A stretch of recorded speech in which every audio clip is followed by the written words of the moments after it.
Sobrang tipid ngayon ng aking fuel consumption. Paano? Pag-usapan natin. Let's go! So kita nyo naman, 49 kilometers per liter yung nakuha nating computation no itong Sabado. So Monday na ngayon, Monday to Friday, itatry ulit natin kasi pure city driving na siya, no?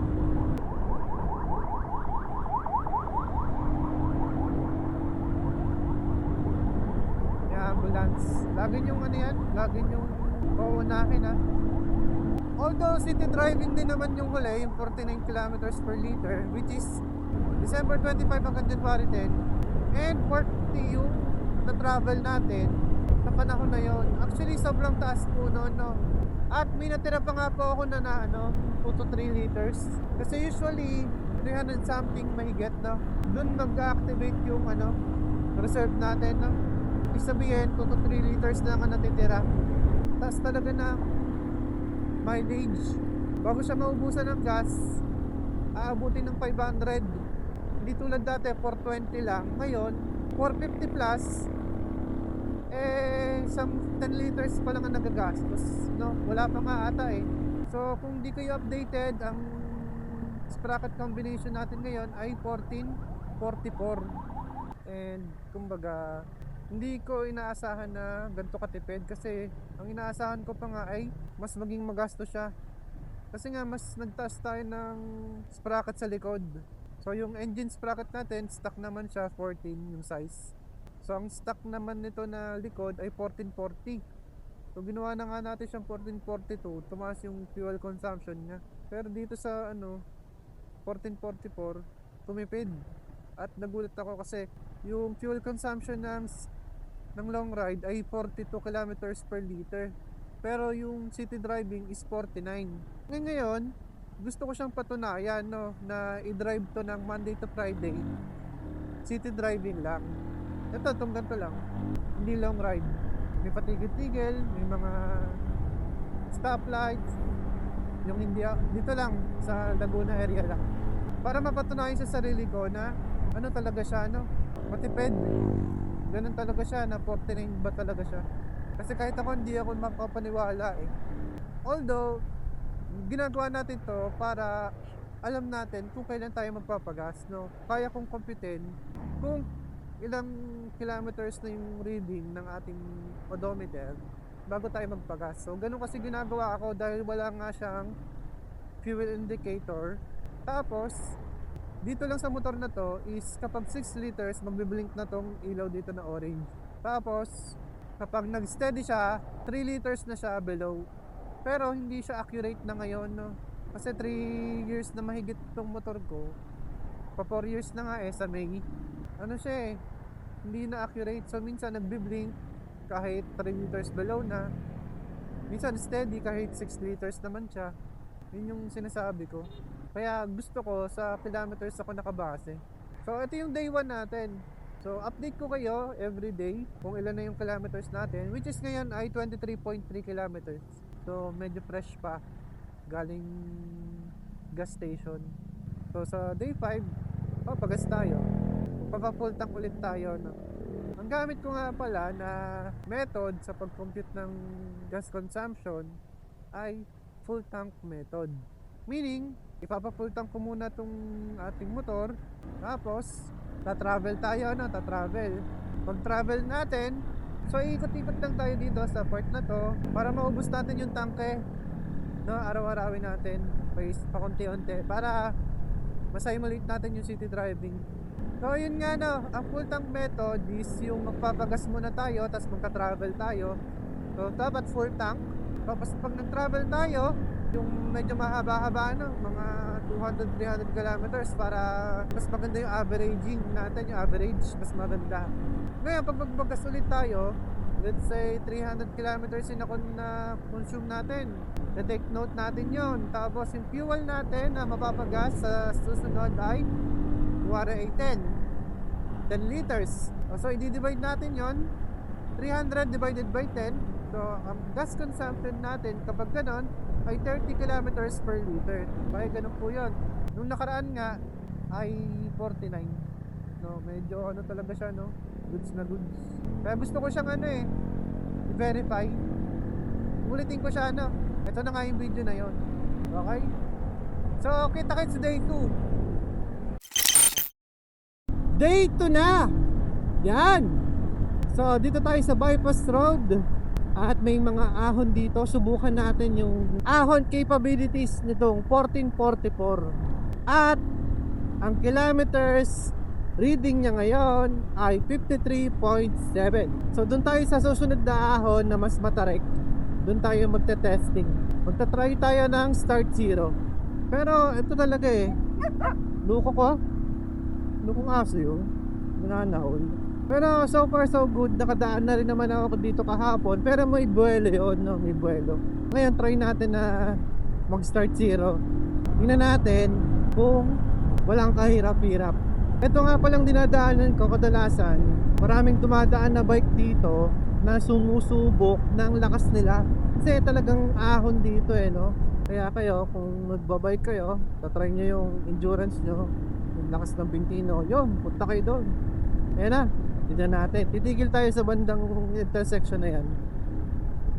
Lagpas ng konti para may slope na agad. Meron na agad na inclination. Yan, dito tayo. Ayan, simula tayo dito. Ayan, sa may linya. Yan, dito. So, from 0. Yan, 0 tayo, 0. O, try natin. O, primera. Parang may buwelo yun. Dito tayo, tigil pa tayong konti. Dito. Yan. Dito. From 0. Okay, 1, 2, 3.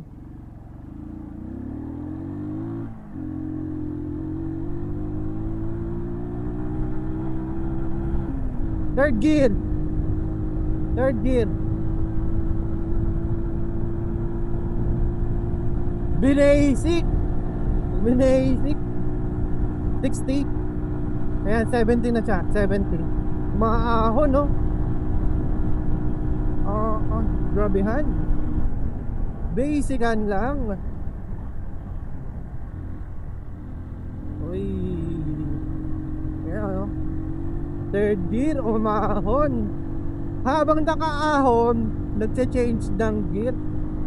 Okay. Ayos. Goods na goods. Yan, so 56 kilometers na. Si ate nakahawak sa helmet. Si ate, dalawang kamay yung hawak sa helmet. Hindi pala para sa kanya yung helmet, no? Nahuhulog sa kanya. Ba't ba ayaw nyo bang bilhan ng helmet yung mga angkas nyo? Mura lang din yan halos pambabae, mga 3,000 o 2,000. Kung dito lang kayo, dito tataya-taya pa kayo ng mga kung ano sa loto, sa sugal. Tapos hindi nyo mabilan ng helmet yung mga sa asawa nyo, jowa nyo. Pag-ipunan nyo kasi safety yan Isipin nyo kung maluwag yan, kahit may tali pa yan sa baba nyo, yung strap, tatalsik yan pag nabunggo kayo. Kasi hindi siya nakapit sa mukha nyo no? Hindi siya nakapit sa ulo nyo. Kailangan i-fit nyo yan. Yung sino-sinong pinapagamit nyo ng helmet nyo, hindi nga kasya I mean kasya pero maluwag, no? So 57.9 kilometers. Yan, day 2. Goods pa naman so far. Meron nga pala akong bibigay na tip sa inyo kasi ito, halimbawa yan, may sasakyan sa unahan nyo. Lalo kapag truck o kaya bus o kaya malalaking SUV, huwag kayong tututok. Kasi kapag may pumasok galing sa kabilang lane, sa opposite lane, hindi niya kayo kita. O yan kita natin di ba yung opposite lane? Kasi hindi ako nakatutok hindi ako taklob nung nasa unahan ko. Yun yung point ko O yan, lalapit tayo ng konti, lumiliit yung point of view natin Hindi tayo, ayan taklob na tayo. Gets nyo ba? Hindi tayo kita ng mga possible na pumasok sa lane natin. So lalayo tayo. Pero wag naman masyado dito para lang nakita medyo delikado na rin. Baka masabitan ka ng malalaking truck or yung mga nagka-counterflow or nag-overtake. sa kabilang lane, sa opposite lane. So dito ka lang sa gitna, yan dito. Tapos lalayo ka para malaki yung point of view mo, mas kaya mong umilab sa mga bagay-bagay, mas kaya mong mag-react kasi nga kita mo lahat eh, no? So dito sa part na to, sa outer lane, ganun din. Huwag ka rin basta-basta tututok para kita ka ng lahat ng sasakyan. Okay? So imagine nyo pag truck ganyan kalaki at tumutok ka, tapos may papasok galing opposite lane, hindi ka kita. Ganun yun yung gusto ko sabihin. Tapos kapag lilipat kayo ng lane, unahin nyo yung signal light. So syempre hindi naman ako perfecto, nalilimutan ko rin yan. Pero kung kaya, hanggat naaalala, ito yung reminders lang din naman. Pindutin ang signal light bago mag-change ng lane. Tapos hindi dapat immediate. Try natin mag-change ng lane para ma-demo ko sa inyo. Yan, yan o, signal light na ako kanan. Basta ako kakanan. Huwag yung signal tas kaliwa agad. Wala rin yun, sinignalan mo pa. Kaya nga tayo nagsisignal para mag-prepare yung ibang natin, ibang kasabay. Okay, gets? Signal ka, signal sa ibang sasakyan, hindi signal para sa'yo. Signal niya sa ibang sasakyan para makapag-prepare sila sa gagawin mo. Okay ba? Ganun yun. Kung papasok ka sa mga eskinita, ganun din. Malayo pa lang 10 seconds before. Ang alam ko nung exam, nung driver's license sa LTO, 10 seconds ata ang nakalagay doon. So ibig sabihin ka, sisignalan mo na bago ka kumaliwa, 10 seconds. Hindi yung kakaliwa ka, tsaka mo may pindutin. Grabe naman, nakakabuisin no? Pero yun, day 2 to. Marami tayong pagkakwentuhan pa hanggang mag day 7. So yun lang muna. Kita-kits bukas. Okay, day 3. Day 3 na tayo guys. Dito ulit tayo sa bypass. Susubukan ulit natin yung ahon. Pero mas malapit na tayo dun sa paangat bago tayo dun tayo mag-start ng zero. Eto hindi pa to kasi kaya pa to eh. Dun tayo sa pangalawang ahon. Ang kilometers reading na nga pala natin since nagpagas tayo nung Sabado ay 87.3 kilometers. Ngayon ay Wednesday na, kaya day 3. Kasi hindi ko naman ginamit yung motor natin nung linggo eh. Mamaya pagdating natin doon, titigil tayo sa malapit-lapit na dun sa ahon. Kasi kahapon medyo may konting buwelo eh. Naka third gear pa nga tayo nung habang umakyat eh. This time try natin na medyo nakaangat na yung unahan natin ng fountain. Yan, dito. Game. Start tayo 0. Game 0 na. Yan, bumaba na. 1, 2, 3. Tumatalong pa nga eh, oh. Oh, third gear. May third gear pa rin ako. Goods pa rin. Pero syempre, sa totoo lang, hindi naman to sobrang ahon. Hindi to sobrang tarik. Nakakaubo yung... Paano kaya nakakabasa ng ano yun? Vehicle registration. Ayun no? Grabe usap niya no? Diesel pa ata. May diesel eh. So ngayong araw meron tayong i-discuss na konti. Konting sharing lang din ng ng reminders, ng safety tips. Try natin. Meron ako i-demo sa inyo. So yan. So tandaan natin tong videos sa unahan. So ang maximum dito ay 60.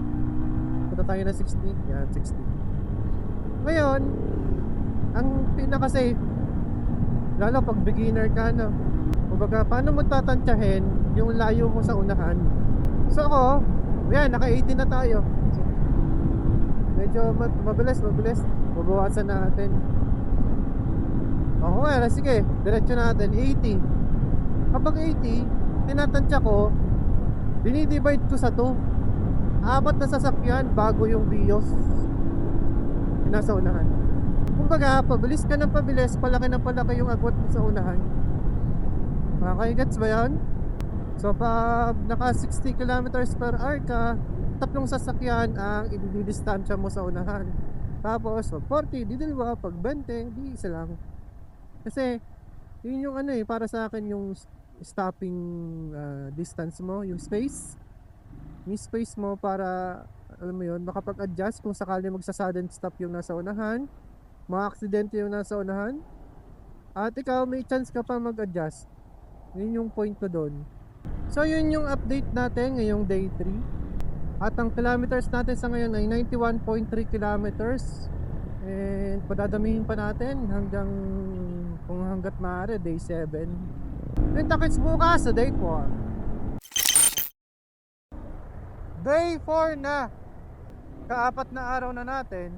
Ang ating odo ay 138. So 138.3 kilometers ang nababiyahin natin. So syempre city driving. So kada araw 30, 40, 50 lang. So ganun lang na. Tapos yan, meron tayong pahinto-hinto, naiipit tayo ng jeep, mga ganun. May nakakatabay tayong mga e-bike, tricycle. So kaya hindi ganun kadami yung mga rekta. Takbo natin 40 to 60 lang. Yan ang city driving, no? Ang ating 1444 ay 2 weeks na, no? 2 weeks ko na ginagamit. So far so good. At nagugustuhan ko siya, no? Yung pagpapalit ng cambio, ng gearing, medyo nag-iba. Pero sa higher RPM, parehas lang. Halimbawa sa first gear, so from 4 hanggang 40 siya, hanggang 40. Sa second gear hanggang 60. Hanggang third gear naman ay 80. So fourth gear 100. Tapos yung fifth gear onward na yun, depende kung kaya ba ng motor natin ng 110, 120. Hindi ko pa sinusubukan masyado yung ganun. So one time lang napa 110 ko to nung bago-bago pa. Pero ngayon 3 years na mahigit. Magpa 4 years na to sa May 2026. 4 na buwan na lang, 4 years na. So hindi ko pa nasusubukan ulit yung top speed nito. Pero same yung higher limit, yung lower limit naman mas bumaba. So ito, nakasegunda tayo, pero pag traffic diretso lang. Hindi ko siya pinaklatch, hindi ko siya tinitimpla, hindi siya nangangatal agad. Hindi tulad ng 1442 tsaka 1440. Pinipisil-pisil ko yan pag gantong 20 kilometers per hour. 10, bumababa pa nga ng 10 to, ayan o. So, kaya pa. Tapos kaklatch ko lang pag tigil na talaga. Pero pag ganito, kaya pa niya bumaba yung lower limit niya. Ang resulta, hindi masyadong nakakangawit sa traffic. Yun ang aking nagugustuhan dito. Kapag kabitaw ko nitong clutch, dire-diretso na ulit ayun 10 kilometers yun 10 kilometers per hour yun diba? Doon nagka-clutch. Mas komportable ngayon ng biyahe natin, hindi tulad dati. Yun ang nagustuhan ko dito. So as time goes by, bibigyan ko kayo ng update sa 1444. Pero ngayon ang main discussion natin about sa gas consumption. So far so good naman ang performance. Nasubukan natin yung pag-aakyat dito, di ba? Noong kahapon ng umaga, start 0 tayo, umakyat tayo. Nakapag-shift pa tayo pataas hanggang third gear. Umabot pa hanggang 60 to 60 plus yun So good siya para sa akin. Pwede ko na siya i-recommend actually. Yung link ng sprocket set nasa baba ng video na to. At the same time, may isa pa akong i-recommend sa inyo, yung crash guard. Yung crash guard naka-install dito, pang CR15 to talaga siya. Meron niya nabibili sa Shopee. Tapos may lagayan din siya ng mini driving light. So re-recommend ko rin sa inyo tong mini driving light. Malaki siya malaki sakop niya, yung low, tapos yung high medyo goods din. Mura lang to, wala pang 500 to. Yung crash guard Hindi ko natanda, pero 1 plus ata or 900. Hindi ko natanda, basta nandiyan sa baba ng video na to. So lolow lang natin. Papatayin ko kasi nasa bypass tayo. Pag nandito ako sa bypass, hindi ko binubuksan yung mini driving light kasi yung daan dito pababa at pataas. So meaning, pag nakasalubong tayo ng galing sa baba, silaw yun. So kaya kapag nasa bridge, kapag nasa ahon, patayin nyo rin yung mini driving light nyo. Tsaka kung 4 wheels naman, yung auxiliary lights, patayin nyo. Huwag din kayo mag-high. Low lang, low. Kasi talagang nakakasilaw dito. Yan, imagine nyo, paakyat sila sabay naka mini driving light ng ganyan, tutok yan. Yan, tulad yan, naka-high. Hindi advisable dito. Pag akyat baba yung daan, huwag kayong taas ng ilaw at mag-open ng mini driving light at auxiliary lights. So yun yung update natin sa day 4. Kita-kits tayo sa day 5.